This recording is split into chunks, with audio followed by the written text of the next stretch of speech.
Cuando tenía 26 años, sentí que el mundo se me derrumbaba. Perdí al hombre con el que pensaba formar una familia, la seguridad que tanto me costó construir y, por poco, también perdí la fe en las personas. Mi hijo fue lo único que me sostuvo de pie. Hoy, décadas después, puedo contar esta historia con la voz firme de una mujer que sobrevivió. Soy Consuelo Ramírez Gutiérrez, tengo 78 años, y vivo en Hermosillo, Sonora, ciudad que me dio refugio cuando más lo necesitaba. Nací en Parral, Chihuahua, en una casita sencilla con techo de tejas de barro y olor a café recién colado. Ahora paso mis tardes entre hilos de colores y retazos de tela en mi tienda de artesanías, justo en la calle principal. La bauticé con mi nombre, Artesanías de Consuelo. Aquí hago lo que aprendí desde niña, bordar sueños con cada puntada. Detrás de la tienda tengo un pequeño cuartito con una mecedora vieja, unas almohadas que bordé hace años y fotos de mi nieta Isabela, la hija de mi Cecilia. En la mesita, nunca falta el té de manzanilla y un plato con galletas de canela. Así recibo a quien quiere escuchar mis historias. Y a ustedes, mis queridos y queridas que me están viendo ahora, les pregunto, ¿desde qué rincón del mundo me acompañan? ¿Con su cafecito por la mañana, después de comer o ya al anochecer en familia? Dejen su comentario, que siempre los leo con cariño. Y si pueden, regálenle un clic al botón de me gusta y suscríbanse a este canal, Memorias de las Abuelas. Ese pequeño gesto ayuda más de lo que imaginan. Hoy voy a compartir algo que guardé durante muchos años. Una historia difícil, pero necesaria. Porque a veces, quienes más deberían cuidarnos, son los primeros en herirnos. Para entender cómo llegué a ese punto, debo volver atrás, a los días de mi infancia. Yo era una niña de ojos grandes y manos inquietas, criada en el corazón polvoriento de Parral. Mi papá, Juvenal Ramírez, trabajaba bajo el sol en los campos de algodón. Era un hombre recto, poco dado a las palabras, pero trabajador hasta el cansancio. Mi madre, Dulcinea Gutiérrez, era costurera. Vestía a las muchachas del pueblo para sus fiestas y bodas, y entre hilos y agujas me enseñó lo que luego sería mi oficio de vida. Éramos 4 hermanos. Yo fui la mayor. Luego venía Otoniel, travieso y rebelde desde chico. Después estaba Ivonete, mi hermana de sonrisa dulce que partió demasiado pronto, con tan solo 5 años. Y por último Divino, el menor, con quien casi no hablamos hoy, no por falta de amor, sino por esas distancias que impone la vida. Nuestra casa estaba en la calle de las Flores, no muy lejos de la iglesia del pueblo. El patio era amplio y fértil, lleno de maíz, calabazas y plantas medicinales que mamá cultivaba con devoción. En el fondo crecía un nogal enorme, nuestro lugar favorito para jugar y recoger nueces. A pesar de las carencias, nunca pasamos hambre. Nos levantábamos con el canto del gallo y nos acostábamos cuando el quinqué se apagaba. Yo ayudaba a mamá en la cocina mientras mis hermanos se iban con papá al campo. La escuela nos quedaba a casi 3 kilómetros, caminábamos entre charcos o bajo el sol. Aún así, llegábamos con cuadernos bajo el brazo y los sueños intactos. Nuestra maestra, la señora Ednalba, era firme pero dulce. Nos enseñaba poesía como si fueran oraciones. Después de misa los domingos, toda la plaza se llenaba de vida. Los niños corrían detrás de un balón, las niñas cantábamos rondas y los adultos se sentaban a conversar en las banquetas. Cada 15 días la banda tocaba en el kiosco y yo bailaba hasta marearme, con los zapatos llenos de tierra y el corazón contento. Mi papá, desde lejos, nos observaba en silencio. Nunca lo vi sonreír abiertamente, pero sus ojos hablaban por él. Desde pequeña bordaba servilletas y tejía puntillas que luego vendíamos en el tianguis. A los 12 ya ganaba mis propios pesos. Era mi forma de aportar y de soñar. Pero no todo era armonía. Había días en que los silencios pesaban más que las palabras. Una tarde pedí un cuaderno nuevo para la escuela y mamá me dijo que no había dinero. Lloré bajito en la cocina. Al día siguiente, me sorprendió con uno nuevo que había conseguido cosiendo hasta tarde para la esposa del farmacéutico. El estudio es lo único que nadie te puede quitar, me dijo, con los ojos enrojecidos por el desvelo. Y esa frase me marcó para siempre. Fue por esos años que empecé a notar que algo cambiaba en casa. Papá ya no llegaba con la puntualidad de antes, y cuando lo hacía, venía con el aliento cargado de tequila. Mamá no decía nada, pero sus ojos tristes lo contaban todo. Seguía cosiendo bajo la luz del quinqué, en silencio, mientras las lágrimas caían discretas sobre la tela. Otoniel empezó a enfrentarlo. Los gritos llenaban la casa casi cada noche. Yo me escondía con Divino bajo la mesa, tapándole los oídos mientras él temblaba. Una noche escuchamos un golpe fuerte. Al día siguiente, mamá apareció en la cocina con un moretón en el pómulo. Cuando los vecinos preguntaron, ella respondió que se había golpeado con la alacena. Pero todos sabíamos la verdad. En ese entonces, nadie se metía en lo que ocurría dentro de las casas. Problemas de pareja, decían, como si eso justificara todo. Así entré en la adolescencia, con el alma dividida entre el miedo y las ganas de volar lejos. A los 13, mi tío Astolfo, hermano de mamá, que vivía en la capital, me regaló una radio pequeña. Negra, con una antena que siempre se caía. Pero para mí era una ventana al mundo. Por las noches me acostaba en el petate, en el cuarto que antes compartía con Ivonete, y escuchaba canciones, noticias, voces que hablaban de lugares que jamás había visto. Soñaba con tener una casa con macetas en las ventanas, niños riendo en el patio y un esposo amable que me tratara con dulzura. Nada como lo que veía entre mis padres. Mis sueños eran mi refugio. A los 15, empecé a vender tejidos en la feria del domingo. Mamá y yo llevábamos nuestros bordados en una canasta y los extendíamos en un mantel blanco sobre el suelo de la plaza. No ganábamos mucho, pero ayudaba. Sobre todo cuando papá perdió su empleo por culpa del alcohol. Fueron tiempos duros, pero aprendí el valor del esfuerzo y la dignidad. Fue en esa misma feria, a los 17, cuando conocí a Guillermo. Un muchacho de Cuauhtémoc que venía a vender quesos. Alto, moreno, con ojos café que parecían leerlo todo. Al principio apenas me atrevía a mirarlo. Pero él siempre encontraba una excusa para detenerse en nuestro puesto. Me hablaba de las vacas, del rancho, de cómo se hacía el queso.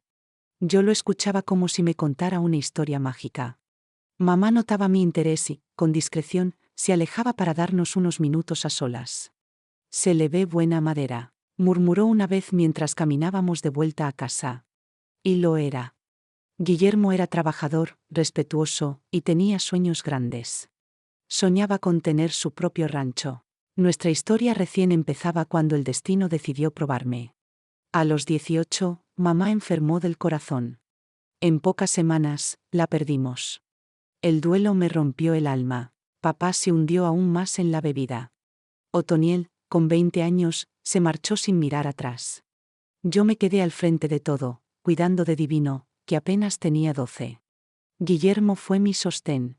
Traía quesos, algo de carne, palabras cálidas y presencia firme. 6 meses después del entierro de mamá, me pidió que fuera su novia. Y acepté. En medio de tanta oscuridad, su amor era un rayo de luz. Soñábamos con irnos a Cuauhtémoc, comenzar de cero, llevar a Divino con nosotros. Yo imaginaba una vida lejos de ese hogar quebrado, lejos del aliento alcohólico de papá y del eco de los gritos. A los 19, quedé embarazada. No lo planeamos, pero tampoco me asusté. Cuando se lo conté a Guillermo, vi en sus ojos una felicidad que me desarmó. Vamos a casarnos, dijo sin titubear. Papá ni siquiera reaccionó. Apenas murmuró, al menos ese hombre se va a hacer cargo. En diciembre nació Marcelo. Tenía los ojos de su padre y un carácter que pronto demostraría ser fuerte como el roble.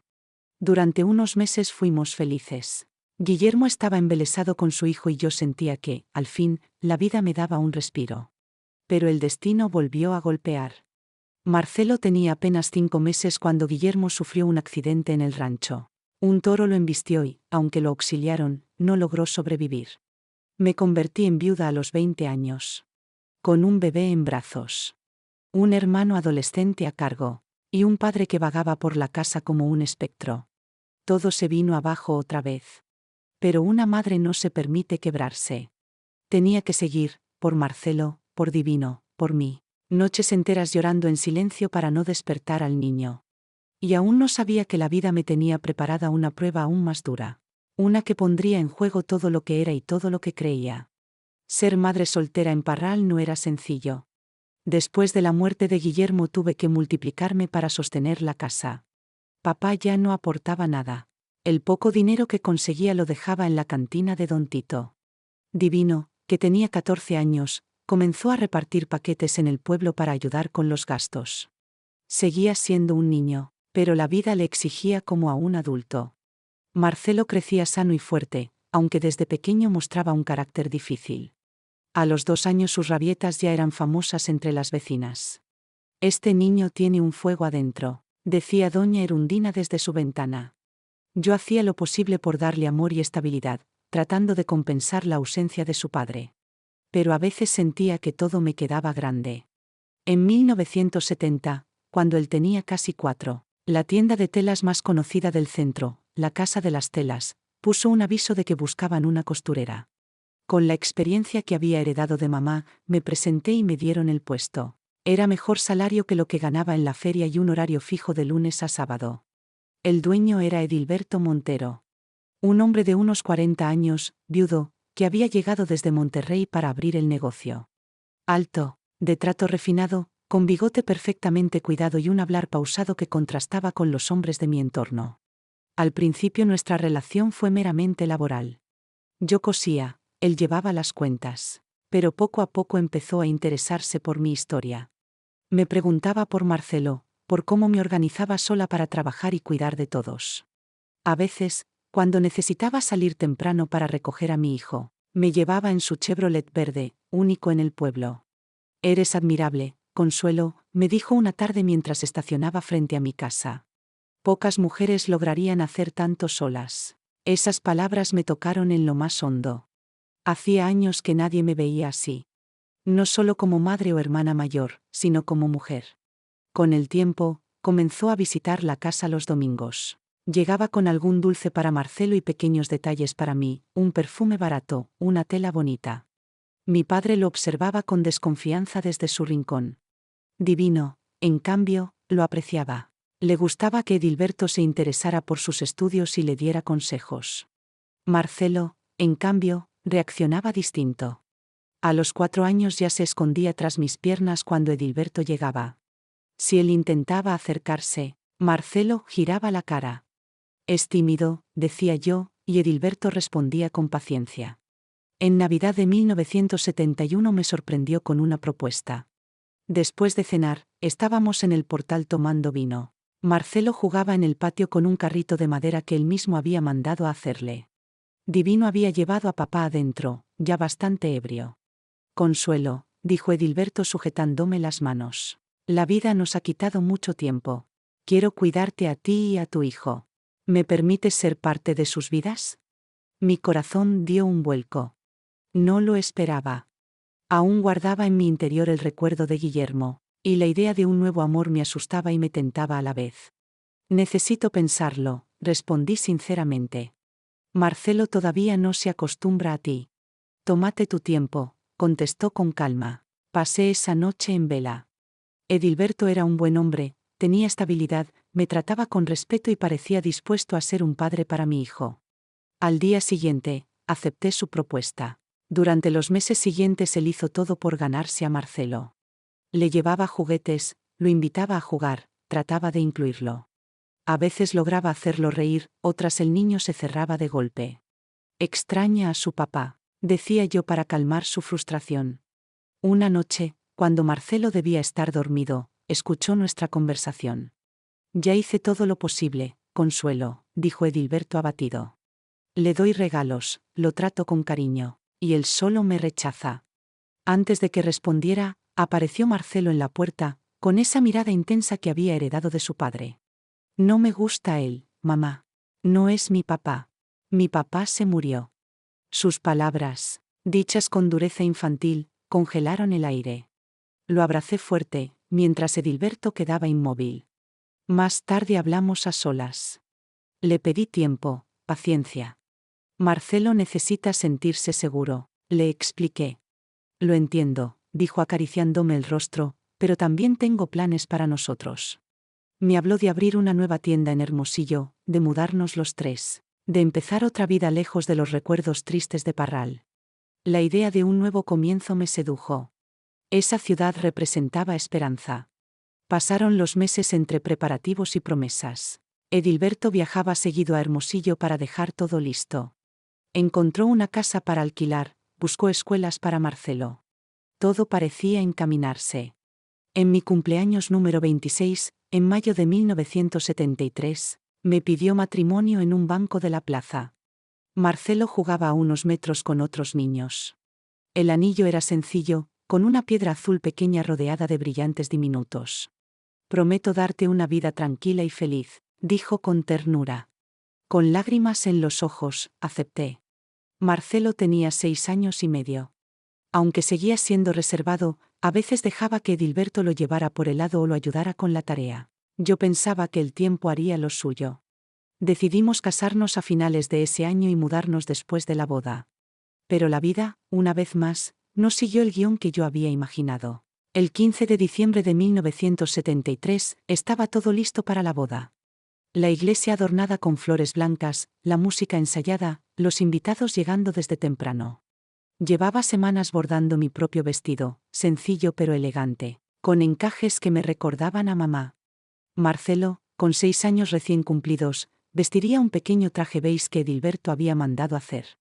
La ceremonia estaba prevista para las 5 de la tarde. A las 4:30, mientras yo terminaba de arreglarme en casa de mi vecina doña Clotilde, llegó Divino corriendo, con el rostro pálido. Consuelo. Marcelo no aparece. Sentí que la sangre se me helaba. ¿Cómo que no aparece? Estaba jugando en el patio, y cuando Edilberto fue a buscarlo para vestirlo, ya no estaba. Corrí como si me faltara el aire. La calle estaba llena de vecinos, invitados, curiosos. Llamamos su nombre por todo el barrio. Fuimos a la plaza, a la casa de las amigas, al río. Nada. La boda quedó en suspenso. La iglesia esperó más de 1 hora. La gente murmuraba, algunos se marchaban, otros observaban en silencio. Yo, con el velo enredado entre las manos, solo repetía su nombre entre lágrimas. La policía local inició la búsqueda, pero al caer la noche no había señales. Edilberto intentaba calmarme, pero su rostro mostraba impaciencia. Tal vez se escapó por berrinche, dijo entre dientes, como si el niño fuera un capricho más. Esas palabras me hirieron profundamente. Marcelo no era un berrinchudo cualquiera. Si se había ido, tenía un motivo. A medianoche lo encontraron dormido detrás de la capilla del pueblo, abrazado a su osito de peluche. Cuando lo vi, corrí y lo estreché contra mi pecho con una mezcla de alivio y enojo. ¿Por qué hiciste esto?, le pregunté entre lágrimas. Yo no quiero que te cases con él, respondió con voz temblorosa. Él me mira raro cuando estamos solos. Aquella frase, tan corta y tan inquietante, me atravesó como un cuchillo. Antes de que pudiera profundizar, Edilberto se acercó, visiblemente molesto. Esto ha sido una vergüenza, dijo bajando la voz. No podemos casarnos después de semejante espectáculo. Los invitados se habían dispersado. La boda quedó cancelada esa misma noche. Al día siguiente, el pueblo entero hablaba del asunto. Algunos culpaban a Marcelo, otros decían que era un mal presagio. Yo no sabía qué pensar. Dividida entre el amor por mi hijo y el compromiso que había asumido con Edilberto, me sentía atrapada. Él me pidió que habláramos a solas. Nos sentamos en la sala, con el silencio más tenso que recuerdo. Si quieres que continúe esto, tendrás que poner límites, dijo con frialdad. No puedo permitir que un niño dirija nuestras vidas. Es mi hijo, respondí con firmeza. Y yo sería su padre, replicó, enfatizando cada palabra. Pero no así. No con escenas públicas. No con caprichos. Yo te ofrezco estabilidad, Consuelo, pero tú también debes elegir. Su tono era distinto. Ya no era el hombre paciente y detallista que me cortejaba. Había dureza en su mirada. Necesito tiempo, dije, intentando ordenar mis pensamientos. Lo tendrás, contestó, pero no indefinidamente. Pasaron semanas en silencio. Yo seguía trabajando en la tienda, evitando conversaciones profundas. Marcelo no quería volver a quedarse a solas con él. Me pone nervioso, decía bajito cuando le preguntaba. Una tarde, al llegar antes de lo previsto, encontré a Edilberto sentado en el sofá con Marcelo frente a él. Estaban solos. El niño tenía la mirada fija en el suelo. ¿Qué pasa aquí?, pregunté de inmediato. Nada, hablamos como padre e hijo, respondió Edilberto con una sonrisa forzada. Marcelo corrió hacia mí y se aferró a mi falda. Esa escena, breve y silenciosa, dejó una inquietud creciendo dentro de mí. Aún así, decidí seguir adelante con los planes de mudanza. Edilberto insistía en que en Hermosillo todo sería distinto. Empezaremos de cero, lejos de los chismes, repetía. Acepté, más por cansancio que por convicción. En marzo de 1974 vendimos lo poco que teníamos y nos trasladamos los tres a Hermosillo. Una casa de una planta, pintada de blanco, con un patio pequeño y 2 habitaciones. Marcelo tendría su propio cuarto. Yo trabajaría en la nueva tienda, y Edilberto se encargaría de expandir el negocio. Era un cambio radical. Y aunque en apariencia todo parecía prometedor, dentro de mí algo no encajaba del todo. Al llegar a Hermosillo sentí que todo era nuevo. El clima seco, las calles amplias, la gente desconocida. La casa que Edilberto había alquilado estaba en un barrio tranquilo, con vecinos que saludaban desde las banquetas y niños que jugaban en la calle hasta que oscurecía. Marcelo empezó la escuela en abril. Los primeros días regresaba callado, con esa mirada alerta que siempre había tenido. No se quejaba, pero tampoco parecía feliz. Yo trabajaba medio turno en la tienda para poder recogerlo a la salida. Edilberto me insistía constantemente en que él podía encargarse. Puedo llevarlo y traerlo. Así tú te concentras en el negocio, decía. Pero cada vez que se ofrecía, Marcelo se ponía rígido. Quiero que tú vayas, me decía en voz baja, casi suplicando. Decidí no presionarlo. Con el paso de los meses, la fachada amable de Edilberto empezó a resquebrajarse. En la tienda exigía perfección absoluta. Si una costura no quedaba como él quería, levantaba la voz delante de todos. En casa empezó a imponer reglas estrictas. Los zapatos debían estar alineados, los juguetes guardados antes de las 7, la cena servida en punto. Un hogar ordenado refleja disciplina, repetía como un mantra. Yo trataba de adaptarme, aunque a veces sentía que caminaba sobre vidrio. Marcelo, en cambio, comenzó a cambiar. Se volvió más retraído. A menudo despertaba llorando a mitad de la noche. Se negaba a dormir solo y pedía que dejara la puerta abierta. Cuando le preguntaba qué le pasaba, bajaba la mirada y decía, nada, en voz apenas audible. Una tarde regresé antes de lo previsto. La puerta principal estaba entreabierta. Entré en silencio y escuché pasos en el pasillo. Marcelo estaba sentado en el suelo de su cuarto, acurrucado contra la pared. Edilberto estaba a 1 metro de él, hablando en un tono bajo que no alcancé a entender. Cuando me vio, se levantó rápidamente y sonrió.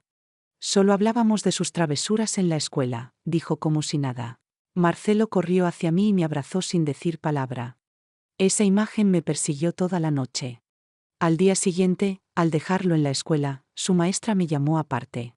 Señora Consuelo, Marcelo ha estado más inquieto últimamente, me dijo con cuidado.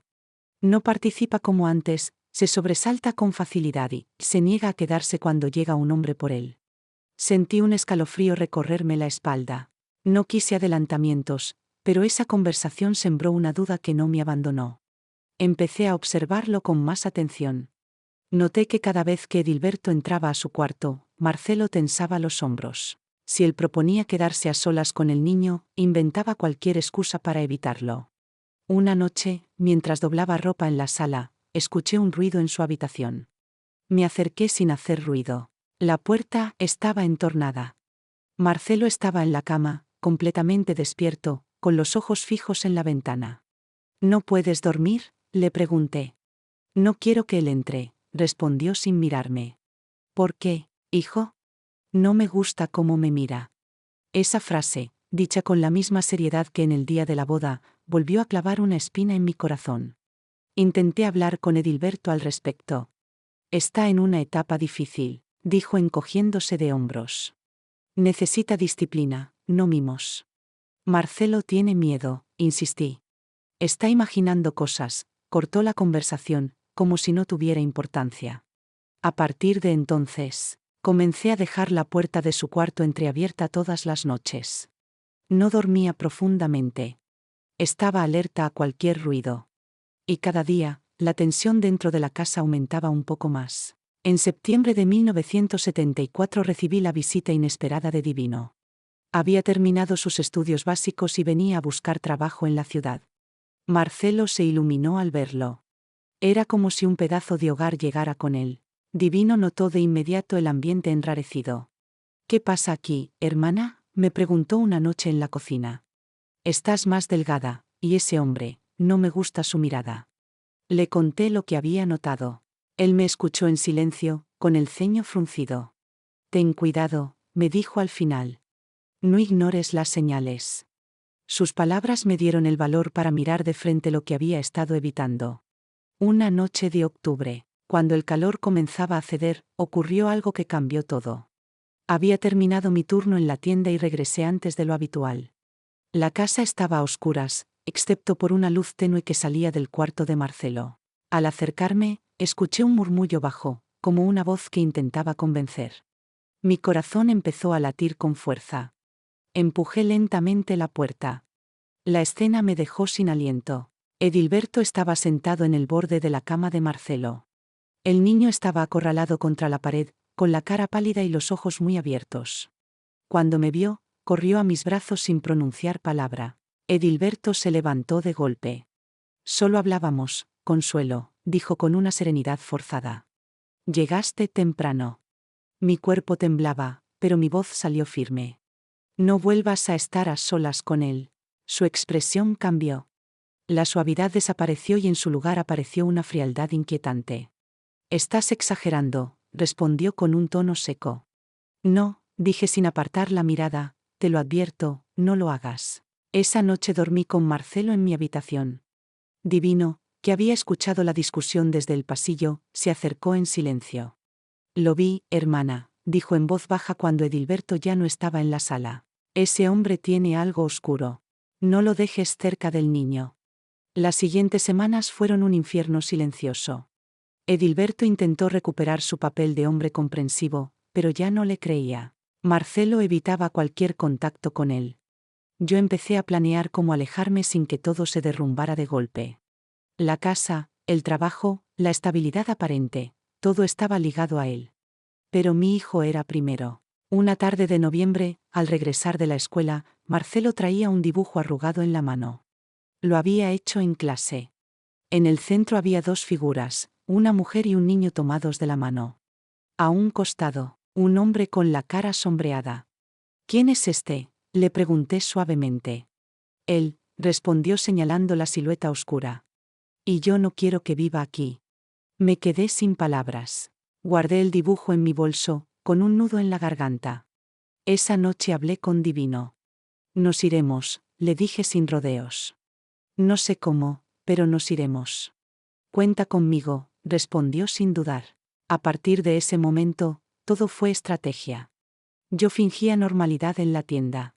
Edilberto, aunque notaba mi distancia, no sospechaba que preparaba la huida. Le dije que estaba pensando en visitar Parral para las fiestas decembrinas. Claro, ve a ver a tu familia, dijo confiado. No imaginaba que esa sería nuestra salida definitiva. Divino habló con un amigo que trabajaba en un taller mecánico. Nos consiguió un camión que salía rumbo al norte la noche del 18 de diciembre.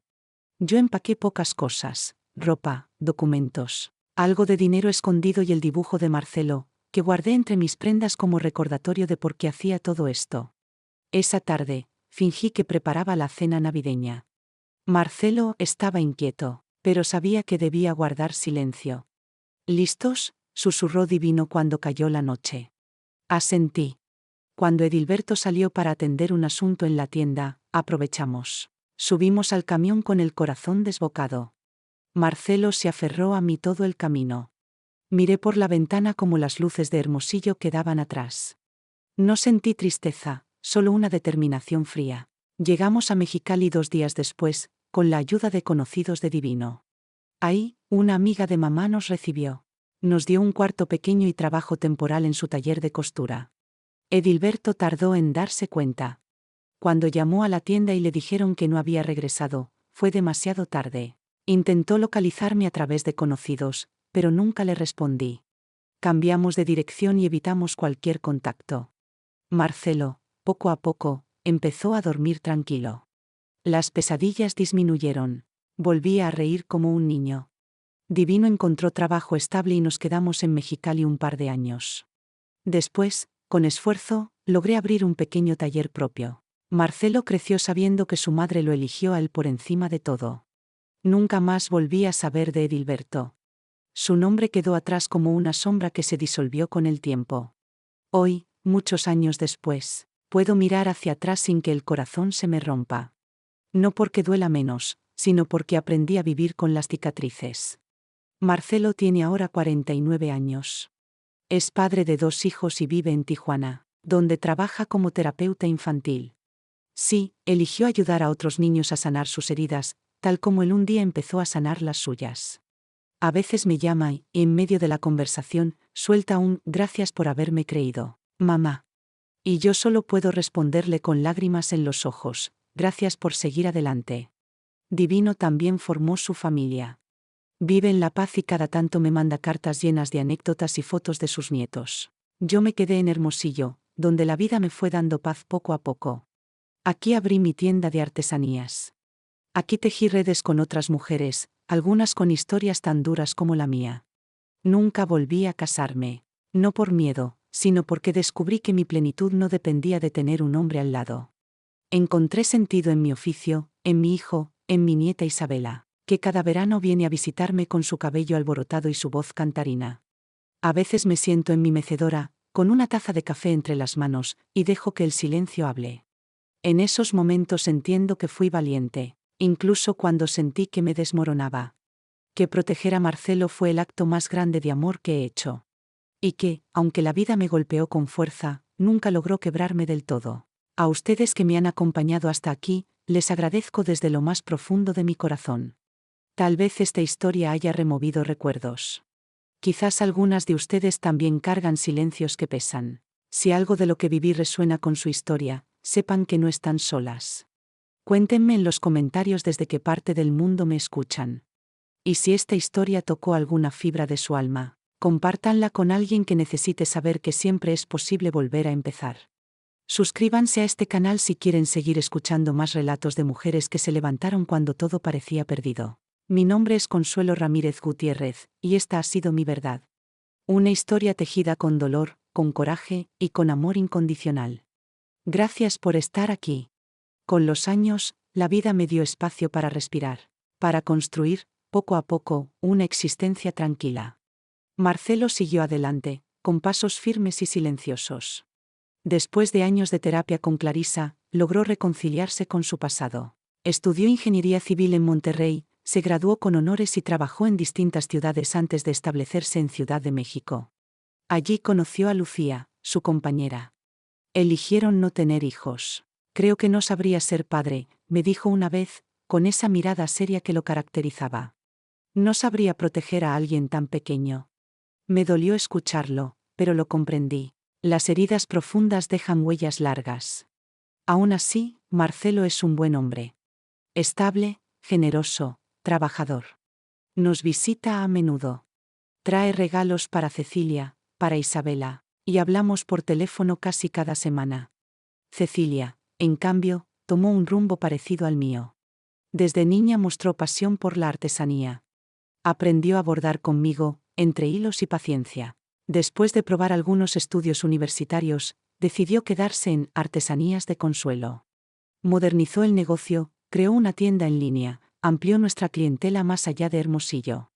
Se casó joven con Roberto, maestro de historia. Tuvieron a Isabela, mi nieta, mi alegría. Hoy Isabela tiene 25 años y está terminando su residencia médica en Monterrey.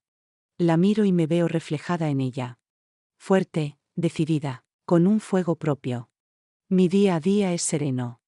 Me despierto temprano, preparo café, leo novelas históricas, enseño a las nuevas bordadoras. A veces me siento con mis amigas en la plaza central. Ivonne, que ya pasó los 90, sigue lúcida como siempre. Berenice, jubilada, ahora lidera un grupo de apoyo a mujeres mayores. Nos reímos, tejemos, recordamos. Mi casa es pequeña, pero está llena de memorias. Allí crié a mis hijos, bordé mis esperanzas, reconstruí mi historia. Y aunque a veces el silencio de la noche me traiga ecos del pasado, ya no me asustan. Aprendí que sobrevivir es resistir. Y vivir bien, es la más bella venganza. Por eso hoy les hablo desde la calma. Porque sé que muchas personas aún están atrapadas en el miedo. Creen que nadie les va a creer. que no hay salida. Pero sí la hay. Siempre hay una salida. Si esta historia tocó tu corazón, no la guardes para ti. Compártela con alguien que la necesite. Suscríbete a este canal, Memorias de las Abuelas, y activa la campanita para que no te pierdas ninguna historia de fortaleza. Cada testimonio, como el mío, puede ser esa chispa que encienda el valor en otra alma. Déjame en los comentarios qué parte de mi historia se quedó contigo. Y sobre todo, nunca olvides esto. En mis noches más oscuras, cuando todo parecía perdido, llegué a pensar en rendirme. En llevar a Marcelo conmigo lejos de todo dolor. Pero me aferré a un hilo. Un hilo fino, como los de mi bordado, que me sostuvo viva. Y ese mismo hilo fue el que, con los años, tejió la vida que tengo hoy.